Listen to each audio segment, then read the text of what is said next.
என்ன கட்டு இது பாத்தீங்கன்னா வசந்துக்கு வந்து நூடுல்ஸ் பண்ணிருக்கேன். அவனுக்கு மட்டும் தான் நான் கொண்டு போய் கொடுக்க போறேன். பட்டுவோட ரியாக்ஷன் என்னவா இருக்குன்னு சொல்லி பார்க்கலாம்.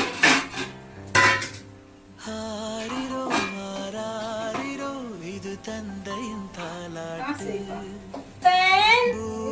பாப்பா மேகி சாப்பிடுவா. வயசுக்கு இல்ல. பட்டோடி சாப்பிடுறியா?